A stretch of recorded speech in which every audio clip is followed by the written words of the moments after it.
रतिपुर नाम का एक बहुत ही सुंदर गांव था, जहां एक भी व्यक्ति गरीब नहीं था। एक दिन इस गांव के किनारे पर एक व्यक्ति रहने के लिए आता है और एक टूटे पुराने घर का इस्तेमाल करता है और फिर वो प्रधान के पास काम मांगने के लिए जाता है। अरे भाई, नए लगते हो, कहाँ से आए हो? अरे मैं तो पास के ही एक दूसरे गांव में रहता था। अब सोच रहा हूँ कि यहाँ बस जाऊं। अच्छा, पर तुम यहाँ रहोगे कहाँ? प्रधान जी, मैंने गांव के किनारे पर एक टूटा घर देखा है। सोच रहा हूँ कि उसी में रह लूंगा। अच्छा, तो उस पुराने घर में रहना चाहते हो? कोई बात नहीं, रह लेना, पर तुम इस गांव में ज्यादा दिन नहीं टिक पाओगे भाई। वो क्यों प्रधान जी? इस गांव में कोई भी व्यक्ति गरीब नहीं है, बस एक तुम ही हो। गांव वाले तुम्हें अपनाएंगे नहीं भैया। अरे प्रधान जी, जब मैं यहाँ आया तो मैं अपने साथ काफी सारा धन लेकर आया, तो आप मेरे गरीब होने की चिंता ना करें। मैं वो पुराना घर नए तरीके से बनवा लूंगा। तो यहाँ मेरे पास क्यों आए हो? मैं तो समझा कि काम की तलाश में आए हो। जी बिल्कुल सही समझा आपने। जब मैं घर बनवा लूंगा तो मुझे काम की या कोई नई दुकान खोलने की आवश्यकता पड़ेगी, इसीलिए आपसे विचार विमर्श करने आया था। अच्छा, तो ठीक है, मेरी ही जमीन पड़ी है एक बाजार में, तो तुम वही खरीद लेना। और घर बनाने के लिए लोग कहाँ से मिलेंगे? वो तो गांव के बाहर से बुलाने होंगे, तुम चिंता मत करो। आज का दिन उस घर में निकालो, मैं कल होते ही उन्हें वहां भेज दूंगा। जी प्रधान जी, जैसा आप कहें। ये कहकर लच्छू वहां से अपने घर की ओर चल देता है और प्रधान मुस्कुराने लगता है।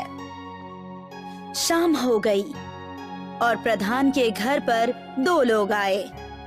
ललित और मोहित, एक नया काम आया है। कैसा काम प्रधान जी?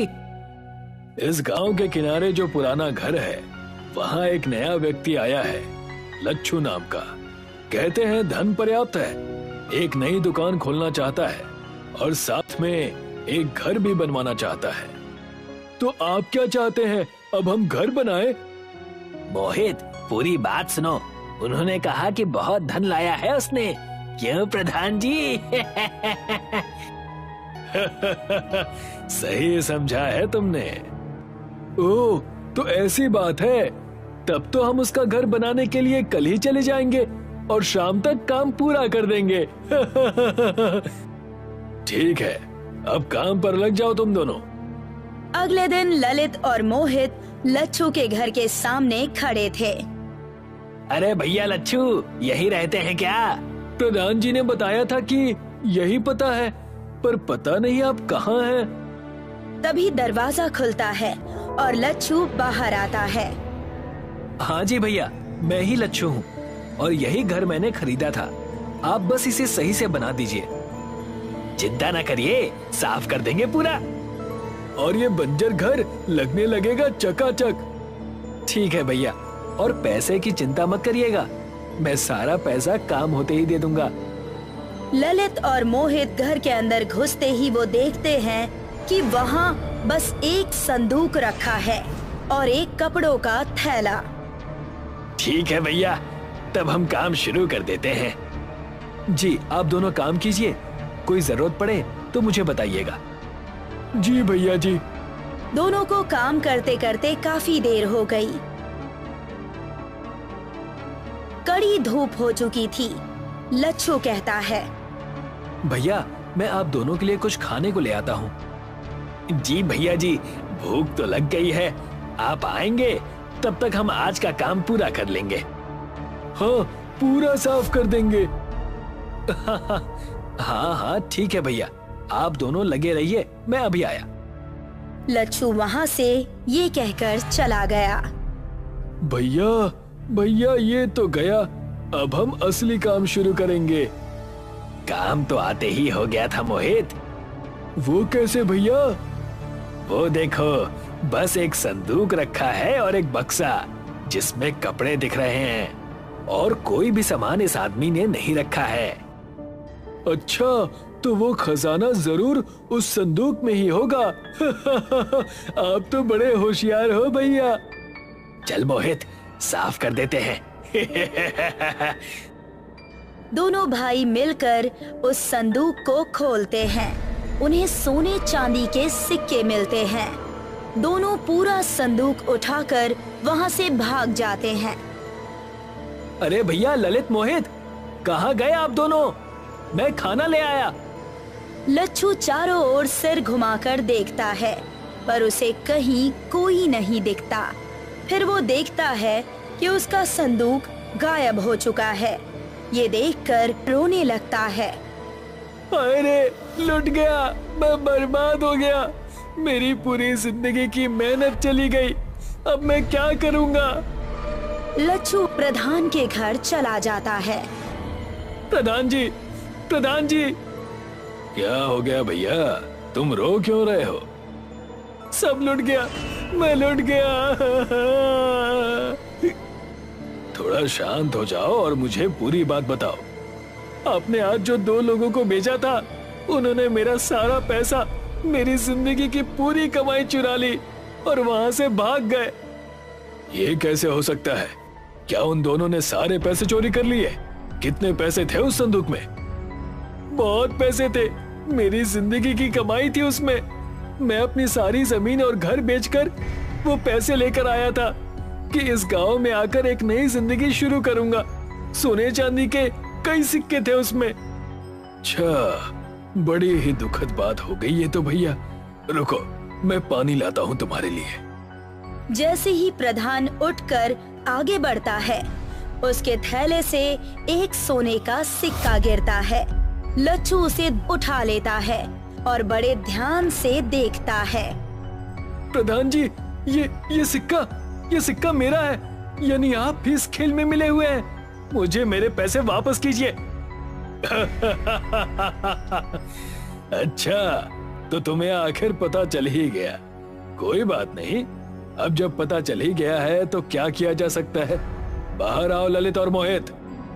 ललित और मोहित दोनों वहां आ जाते हैं। तुम तीनों मिले हुए हो, मैं समझ गया। चुप भी करो भैया, पैसों का इतना मोह अच्छा नहीं है, इसलिए हमने तुमसे वो ले लिए। हाँ भैया लच्छू, उपकार किया है हमने तुम पर, दुनिया के मोह से छुटकारा दिलाकर। बाहर फेंक दो इसे। ललित और मोहित उसे बाहर निकाल देते हैं। चल भाग यहाँ से। दिखाई मत देना प्रधान जी के यहाँ। हाँ। लच्छू रोते हुए जंगल की तरफ जाकर बैठ गया। तभी वहाँ एक भिखारी आता है। क्यों रे भैया, रोता क्यों है?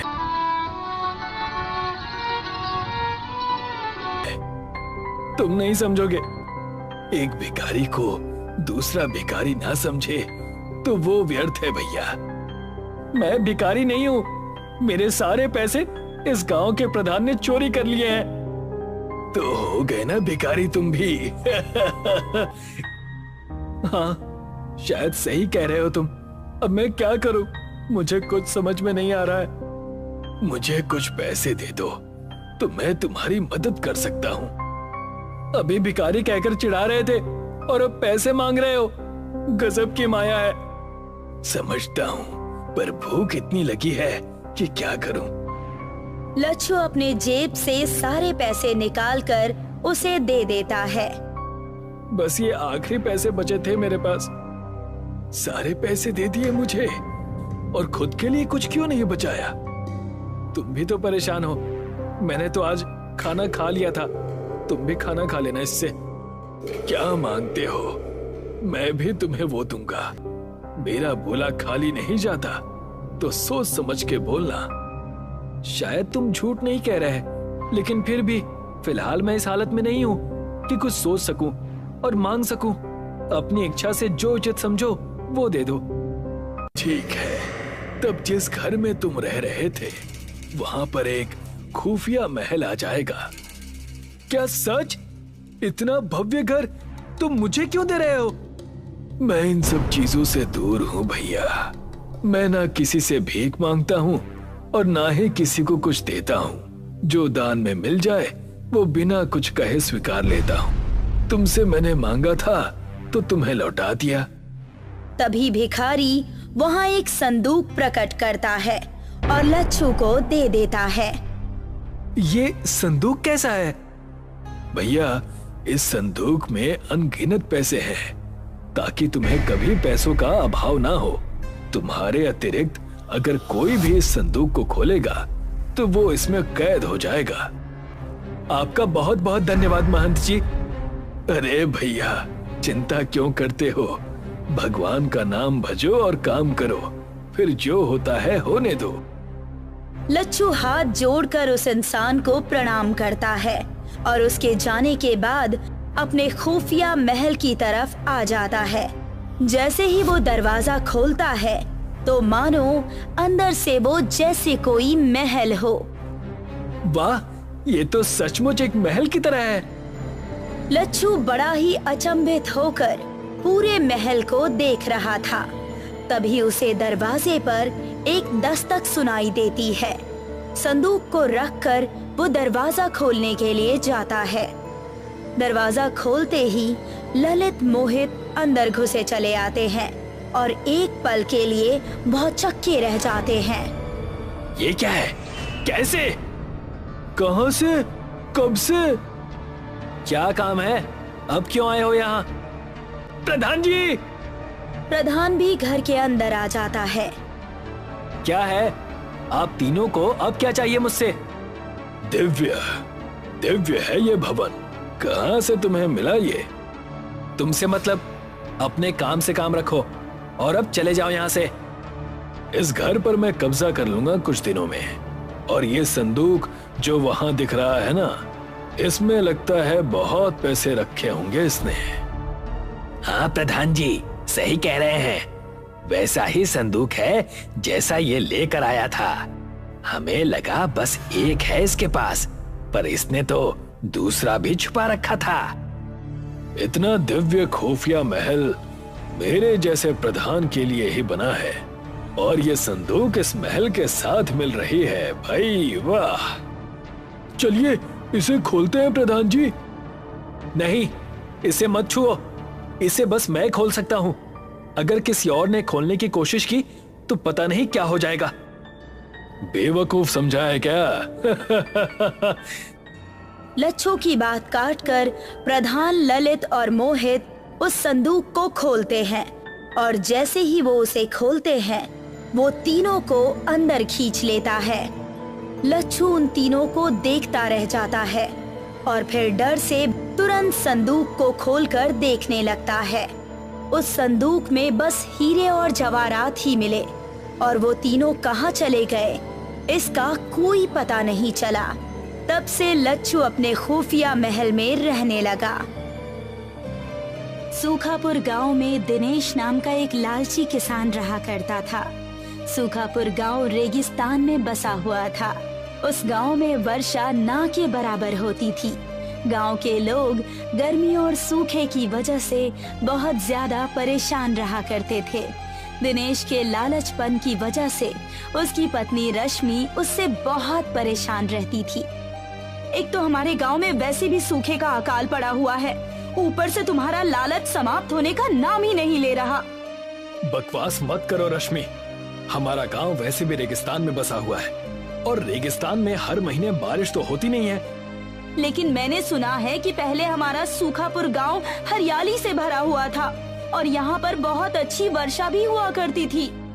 हाँ, वो घिसी पिटी कहानी मैंने भी सुनी है कि उस समय गांव में किसी इंसान के लालच की वजह से किसी दैवीय शक्ति वाले पुरुष ने गांव वालों को श्राप दे दिया और उस दिन से इस गांव में हरियाली की जगह रेत ही रेत है। ये बिल्कुल सही बात है जी। आपको इस बात का मजाक नहीं उड़ाना चाहिए। देखो, मुझे तुम्हारी बकवास सुनने में कोई दिलचस्पी नहीं है।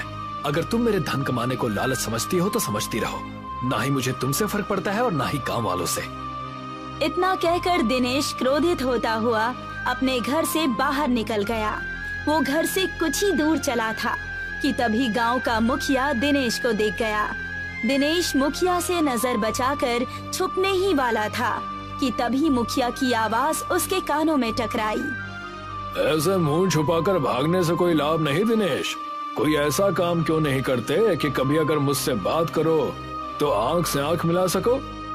ऐसी कोई बात नहीं है मुखिया जी, मैं बस आपको देख नहीं पाया था। झूठ मत बोलो दिनेश, मैंने साफ साफ देखा कि तुम नजर बचाकर मुझसे भाग रहे थे। मैं अब से क्यों भागूंगा मुखिया जी? क्योंकि परसों ही मुझसे बिरजू ने तुम्हारी शिकायत की थी। उसने कहा था कि तुमने कुछ रुपयों के लालच में अपनी बेकार की वस्तु सही बताकर उसे बेच दी। ये बिल्कुल अच्छी बात नहीं है। बिरजू एक गरीब किसान है, मत भूलो कि तुम भी एक किसान ही हो। मैं किसान के साथ साथ एक छोटा व्यापारी भी हूँ। और मुखिया जी, व्यापार में इतना तो चलता है। और वैसे भी बिरजू कोई दूध पीता बच्चा तो था नहीं, वो एक 26 वर्षीय हट्टा कट्टा नौजवान है। मैं इस गांव का मुखिया हूँ दिनेश। सिर्फ तुम्हारी पत्नी की शक्ल देखकर मैं चुप रहता हूँ, क्योंकि उसका व्यवहार बहुत अच्छा है। अगर तुम्हारी पत्नी का चेहरा नहीं होता ना, तो तुम्हें इस गांव से धक्के देकर बाहर निकाल देता। आप गांव के मुखिया जरूर होंगे, लेकिन इसका मतलब ये नहीं कि आपके मन में जो मन में आएगा आप वो करेंगे। मुखिया और सरपंच के जमाने चले गए, आज का जमाना कोर्ट कचहरी का है। अगर मुझ पर इतना ही क्रोध आ रहा है तो जाइए, जाकर किसी कोर्ट में मेरे नाम का मेरे खिलाफ मुकदमा दाखिल करा दीजिए। इतना कहकर दिनेश वहाँ से चला गया और मुखिया गुस्से से दांत पीसता हुआ बोला, पता नहीं ये अपने आप को समझता क्या है। एक दिन मैं इसे सबक सिखा कर रहूंगा। दरअसल दिनेश एक लालची किस्म का किसान था। वो खेती करने के अलावा तरह तरह की शहर से बेकार की वस्तुएं खरीद कर लाता और गांव वालों को सही बताकर उनसे अच्छी कीमत वसूलता और उन्हें मूर्ख बना देता। दिनेश एक छोटे से रेत के टीले पर बैठकर बोला, ये मुखिया अपने आप को पता नहीं क्या समझता है। जिस दिन मैं अधिक धन कमाने में सफल हो गया, उस दिन मैं स्वयं गांव का मुखिया बनूंगा और ये ईमानदारी जैसे बेकार के नियम फाड़ कर फेंक दूंगा। तभी वहाँ पर एक रेत का गुबार सा उठा और देखते ही देखते उस गुबार ने एक रेत के व्यक्ति का रूप धारण कर लिया। दिनेश ये सब देखकर डर गया। कौन हो तुम? मैं तुम्हारी बातें सुन रहा था। तुम एक लालची व्यक्ति हो और मुझे लालची इंसान बहुत पसंद है। तुम मुझसे चाहते क्या हो? तुम चाहो तो अपने गांव में वर्षा करवा सकते हो। वर्षा करवा सकते हो? वो कैसे? मैं तुम्हें उसकी शक्ति दूंगा, लेकिन उसके बदले तुम्हें गांव वालों से अधिक धन वसूलना होगा और अपने लालच को कभी भी समाप्त नहीं होने देना होगा। लालच की यही खासियत होती है कि वो कभी भी कम नहीं होता। लालच हमेशा बढ़ता ही रहता है। ये तो तुमने बिल्कुल सही कहा। अगर मुझे कुछ ऐसा मिल जाता है जिससे मैं अपने सूखापुर गांव में वर्षा करवा सकता हूँ, तो तुम्हें अंदाजा भी नहीं कि मैं कितना धनवान हो सकता हूँ। देखते ही देखते एक तरह से मैं गांव का राजा बन जाऊंगा। दिनेश की बात सुनकर उस रेत के व्यक्ति ने कुछ रेत दिनेश को पकड़ा दी। ये लो, ये जादुई रेत है। जब भी तुम इस रेत में से कुछ रेत अपने गांव में फेंकोगे, तुम्हारे गांव में वर्षा होना प्रारंभ हो जाएगी। मगर याद रखना, अगर तुमने गलती से भी ज्यादा रेत जमीन पर फेंक दी, तो तुम्हें अंदाजा भी नहीं है कि तुम्हारे गांव में क्या होगा। अब जाओ यहाँ से। दिनेश वहाँ से चला गया। दिनेश के जाते ही वो व्यक्ति हंसते हुए बोला, मूर्ख कहीं का, कितने समय बाद सूखापुर गांव में एक लालची व्यक्ति मुझे मिला है। अब समय आया है पुराना बदला लेने का। ये व्यक्ति अपने ही गांव को बर्बाद कर देगा। दिनेश उस रेत को लेकर सीधा अपने गांव पहुंच गया और सारे गांव वालों को एकत्रित करते हुए बोला, गांव वालों, क्या तुम चाहते हो कि हमारे सूखापुर गांव में वर्षा होना प्रारंभ हो जाए? ये तुम कैसी बातें कर रहे हो? कौन नहीं चाहेगा कि यहाँ पर वर्षा हो और यहाँ रेत की जगह हरियाली आ जाए? मेरे पास एक ऐसी शक्ति है कि अगर मैं चाहूँ तो इस गांव में वर्षा हो सकती है, लेकिन तुम्हें उसके बदले अपनी सारी संपत्ति मेरे नाम करनी होगी। वर्षा के बाद हरियाली होगी और तुम्हारी बंजर जमीन उपजाऊ हो जाएगी। उस जमीन में तुम जो भी फसल उगाओगे वो सारी फसल मेरी होगी। लगता है तुम पागल हो गए हो दिनेश। जरूर तुम्हारा ये गांव के लोगों को ठगने का नया तरीका होगा। नहीं मुखिया जी, ये मेरे ठगने का कोई नया तरीका नहीं है, बल्कि ये सत्य है। वैसे तो मैं तुम्हारी किसी भी बात पर भरोसा करना नहीं चाहता, लेकिन अगर गांव वालों का भला होता है तो मैं साथ देने के लिए तैयार हूँ। मेरी इस गांव में जितनी भी जमीन पड़ी है, उपजाऊ होने के बाद उसकी सारी खेती मैं तुम्हें दे दूंगा, लेकिन पहले वर्षा करा के तो दिखाओ। दिनेश ने जैसे ही रेत का एक अंश जमीन पर डाला, देखते ही देखते आकाश काले बादलों से घिर गया और रेत में बसे हुए उस गांव में वर्षा होने लगी। सभी गांव वाले अपने गांव में पानी देखकर खुश हो गए। ये तो तुमने कमाल कर दिया दिनेश, तुम्हें ये चमत्कारिक चीज कहाँ से मिली? अपने काम से काम रखो मुखिया, और अपने वादे पर अटल रहना। इतना बोलकर दिनेश अपने घर पर आ गया। घर पर उसकी पत्नी खुश होती हुई दिनेश से बोली, गांव वालों ने बताया कि आपके हाथ एक चमत्कारी चीज लगी है, जिससे गांव में वर्षा हुई है। मुझे बहुत खुशी हुई कि आपने अपने गांव की भलाई के बारे में सोचा। बकवास बंद करो रश्मि, ये सब मैंने गांव की भलाई के लिए नहीं, बल्कि अपनी भलाई के लिए किया है। अब गांव में जो भी उपजाऊ जमीन होगी, उस सारी जमीन पर मेरा अधिकार होगा। मुझे शर्म आती है आपको अपना पति कहते हुए। आपके अंदर लालच कम नहीं, बल्कि और ज्यादा बढ़ गया है। जब तुम्हारा पति देखते ही देखते बहुत अधिक धनवान हो जाएगा ना, तब तुम्हें स्वयं पता चल जाएगा कि लालच बुरी चीज नहीं, बल्कि बहुत अच्छी चीज है। दिनेश वहाँ से बाहर निकल गया। कुछ ही दिनों में गांव की जमीन थोड़ी सी हरी भरी हो गई, मगर वैसी नहीं हुई जैसा कि दिनेश चाहता था। दिनेश एक लालची व्यक्ति था। वो अपने आप से बड़बड़ाता हुआ बोला, लगता है गांव में वर्षा कम हुई है।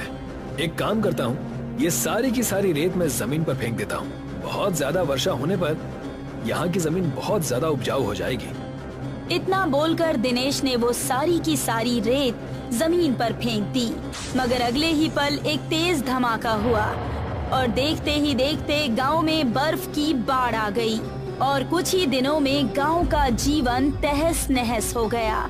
गांव में अब बहुत ज्यादा सर्दी बढ़ने लगी। सारे घर नष्ट हो गए। ये सब देखकर दिनेश उस रेत के टीले के पास पहुंच गया। कहाँ हो तुम रेत के व्यक्ति? तुमने तो कहा था कि मैं अमीर हो जाऊंगा, लेकिन मेरी वजह से ना जाने कितने लोग तबाह हो गए हैं। और तो और पूरे गांव में बर्फ की बाढ़ आ गई है। सभी गांव वाले ठंड से ठिठुर रहे हैं। कुछ ही पलों में वही रेत का व्यक्ति दिनेश के सामने आ गया। तुमसे मैंने कहा था कि उस रेत का इस्तेमाल ज्यादा मत करना, लेकिन तुम एक लालची व्यक्ति हो। तुम्हारे गांव वाले तुम्हारे लालचपन की वजह से तबाह और बर्बाद हो गए हैं, और मुझे उन्हें तड़पता हुआ देखकर बड़ा आनंद आ रहा है। तुम कहना क्या चाहते हो? दरअसल किसी जमाने में मैं तुम्हारे गांव का मुखिया था। मेरे लालच की वजह से मुझे और गांव को श्राप मिला था कि मैं और पूरा गांव रेत में परिवर्तित हो जाएं। बरसों बाद मुझे बदला लेने का मौका मिला और मैंने ले लिया। अब तुम जानो और तुम्हारा काम जाने। इतना कहकर वो व्यक्ति वहाँ से गायब हो गया। दिनेश मुंह लटकाकर अपने गांव चला आया। दिनेश को देखकर सारे गांव वालों ने उसे घेर लिया। तुमसे मैंने कहा था दिनेश, तुम्हारे लालच का नतीजा किसी दिन बहुत बुरा होगा। और देखो, आज तुम्हारे लालचपन की वजह से सारे गांव को कितना नुकसान और कितनी तकलीफ झेलनी पड़ रही है। मुझे अपने आप पर शर्मिंदगी हो रही है मुखिया चाचा, मुझे क्षमा कर दीजिए। मेरी वजह से गांव वालों को तकलीफ पहुंची है। मैं गांव वालों का भरपूर सहयोग करूंगा। मैं कोई ना कोई उपाय निकाल लूंगा। अब तुम क्या करोगे? फिलहाल तो गांव वालों को ठंड से बचाने का इंतजाम करना होगा। इतना बोलकर दिनेश अपने घर से बहुत सारे मोटे बोरे और रुई ले आया और गांव वालों की ओर देखकर बोला, गांव वालों, हमारे घर तो तबाह हो चुके हैं। तुम सब बोरों और रुई से गुदड़ी के घर बनाओ, ताकि तुम्हें ठंड में थोड़ा सुकून मिले। गांव वालों ने ऐसा ही किया। दिनेश के कहे अनुसार वो सभी बोरे और रुई मिलाकर झोपड़ी गुदड़ी के घर बनाने लगे। गांव वालों को इससे बहुत ज्यादा राहत मिली। तुम्हारे अंदर का बदलाव देखकर मुझे अच्छा लग रहा है दिनेश, लेकिन गांव वालों को अभी पूरी तरह से राहत मिली नहीं है। अभी भी कुछ लोग हैं जो बेघर हैं। मेरे पास एक उपाय है मुखिया जी। क्यों ना हम ट्रैक्टर की ट्रॉली को उल्टा करके उससे एक घर बनाएं। उससे होगा ये कि घर गर्म भी रहेगा और घर का घर भी हो जाएगा। वाकई तुम्हारे दिमाग का तो जवाब नहीं। अगर यही दिमाग तुम अच्छे कामों में लगाते तो आज बहुत सफल होते। मुखिया ने गांव में यही ऐलान कर दिया। गांव वालों का जीवन कुछ दिनों तक ऐसे ही चलता रहा, मगर एक दिन अजीब घटना हुई। देखते ही देखते गांव से बर्फ समाप्त हो गई और ठंड भी खत्म हो गई और सारे गांव में हरियाली ही हरियाली छा गई। मुखिया दिनेश के पास आकर बोला, दिनेश, ये सब कुछ कैसे हुआ? पता नहीं मुखिया चाचा, मेरी भी कुछ समझ में नहीं आ रहा। चलो चलकर देखते हैं। दिनेश अपनी पत्नी सहित मुखिया के साथ बाहर आ गया। पूरे गांव में जश्न का माहौल था। लगता है ईश्वर ने हमारी प्रार्थना सुन ली। आप सही कहते हैं मुखिया चाचा, शायद ईश्वर ने मुझे क्षमा कर दिया। तभी दिनेश के कानों में किसी बुजुर्ग व्यक्ति की आवाज टकराई। ये सब तुम्हारा ही कमाल है दिनेश। कौन है आप? और मैंने आपको पहचाना नहीं। मैं भी इसी गांव का व्यक्ति हूँ। वर्षों पहले इस गांव को एक श्राप मिला था। उस श्राप को दिनेश ने तोड़ा है। मुझे तो अभी भी ये बात समझ में नहीं आ रही। आप हैं कौन? बहुत समय पहले की बात है। एक साधु इस गांव में आए थे। साधु के पास कुछ मोती थे जो उसे शहर में किसी को देने थे, मगर गांव के मुखिया की नीयत खराब हो गई। मुखिया ने साधु के वो मोती चुरा लिए। गुस्से में आकर साधु ने मुखिया सहित इस पूरे गांव को श्राप दे दिया कि ये पूरा गांव रेत में परिवर्तित हो जाए, और वही हुआ। हाँ, लेकिन इससे मेरा क्या लेना देना? गांव वाले उस साधु के सामने बहुत गिड़गिड़ाए। तब साधु ने कहा कि इस गांव में कोई ऐसा लालची व्यक्ति जिसके लालच की कोई सीमा ना हो, जब वो सुधर जाएगा और उसके दिल में गांव के लोगों के लिए भलाई जन्म लेगी और उसका लालच समाप्त हो जाएगा, उस दिन उसका श्राप टूट जाएगा। और फिर वही हुआ। इतना कहकर वो व्यक्ति वहाँ से चला गया और गांव में सभी लोग खुशी खुशी रहने लगे।